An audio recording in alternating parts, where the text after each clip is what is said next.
Peut-on avoir des rapports sexuels pendant la grossesse? Contre-indications et bienfaits. Bonjour Joy, Bonjour Marie-Laure.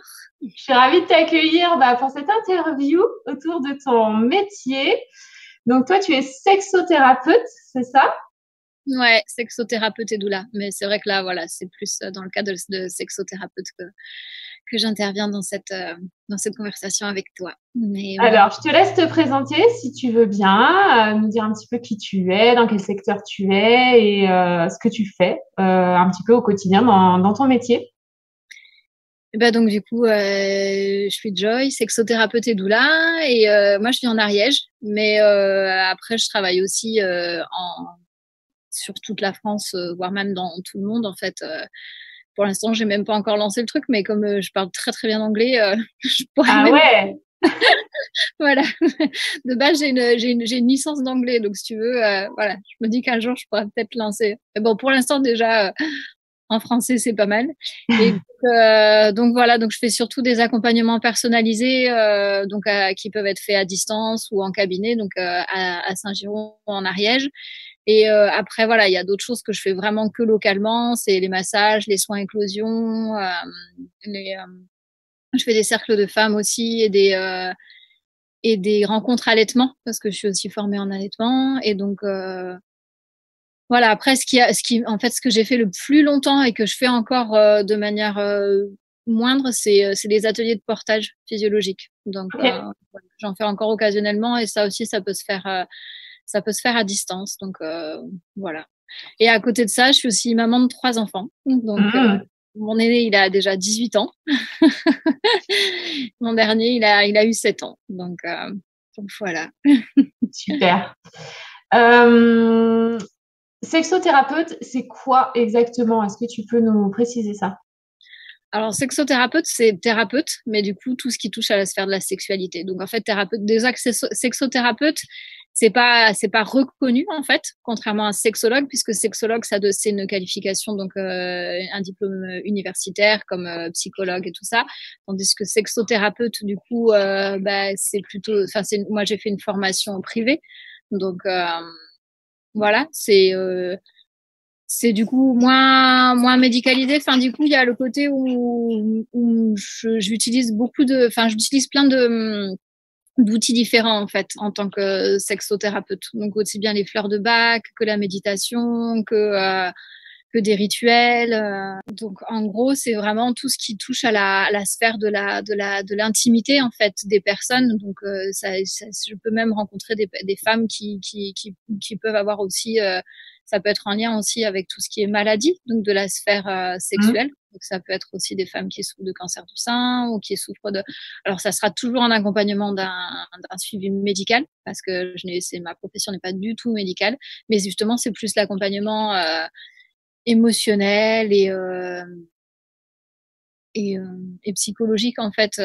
C'est un petit peu dans l'idée, c'est un petit peu, voilà, les doulas, elles sont plus là Mhm. pour l'accompagnement émotionnel des femmes dans leur grossesse.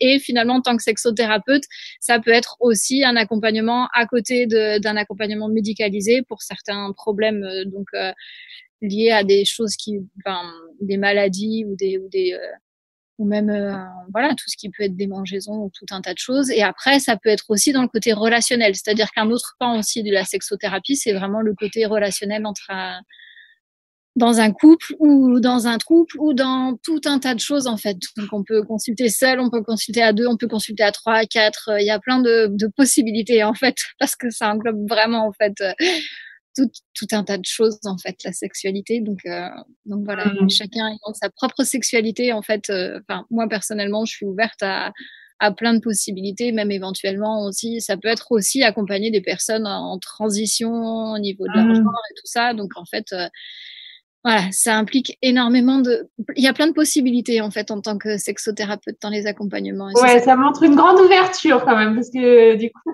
tu peux voir plein de choses hyper différentes. C'est ça. Donc voilà. Après, actuellement, mes clientes, c'est plutôt des femmes quand même orientées dans justement voilà, des manques de désir ou des différences de désir avec leurs compagnons et tout ça. Ça reste quand même majoritairement la Ouais. clientèle que j'ai actuellement, mais voilà, on verra avec le temps. Super. Alors, on va commencer nos petites questions pour répondre aux questions que les gens peuvent se poser à propos de la sexualité, surtout pendant la grossesse, l'accouchement aussi, on en parlera un peu, et le postnatal. Donc, première question que les mamans, moi, me posent quand même assez régulièrement, c'est peut-on avoir des rapports sexuels pendant la grossesse? Si oui, jusqu'à quand? Est-ce qu'il y a des contre-indications? Et est-ce qu'il y a aussi des bienfaits? Alors, on peut avoir des rapports pendant la grossesse du début à la fin, en fait. Il y a ça, il y a vraiment, il y a globalement, c'est complètement open. Que voilà, la seule chose qu'il y a, c'est qu'il peut y avoir des contre-indications dans certains cas. Et notamment, alors ce qu'on appelle le placenta prévia, c'est-à-dire quand le placenta en fait il est bas, en fait il est proche du col de l'utérus, donc ça voilà pour éviter un éventuel décollement et tout ça. Il y a aussi le cas d'une rupture prématurée de la poche des os, ou alors un risque de rupture prématurée de la poche des os. Donc là, on va éviter aussi tout ce qui est rapport. En fait, là, c'est des rapports. Ce que je dis là, c'est des contre-indications pour des rapports sexuels avec pénétration. Parce qu'un placenta prévia, par exemple, on évite la pénétration, mais on peut faire tout un tas d'autres choses. Oui. Pareil pour une rupture prématurée des membranes. Et il y a aussi la menace d'un accouchement prématuré. Où là, on va aussi éviter. En fait, c'est quand le col il est déjà ouvert avant, dans les derniers mois de grossesse, en fait, quand c'est vraiment au niveau du terme, il n'y a pas de souci. Mais quand c'est vraiment avant le terme et que le col est ouvert et que, en général, c'est accompagné du fait qu'on demande à la maman de rester allongée.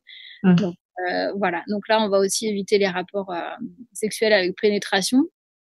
Il y a d'autres cas aussi où on peut avoir des rapports sexuels avec pénétration, mais où on va demander un port du préservatif, notamment s'il y a de l'herpès ou des choses comme ça. C'est-à-dire que dans certains cas, ça peut être recommandé. Et après, il existe des cas extrêmement rares où on ne peut pas du tout avoir de stimulation sexuelle.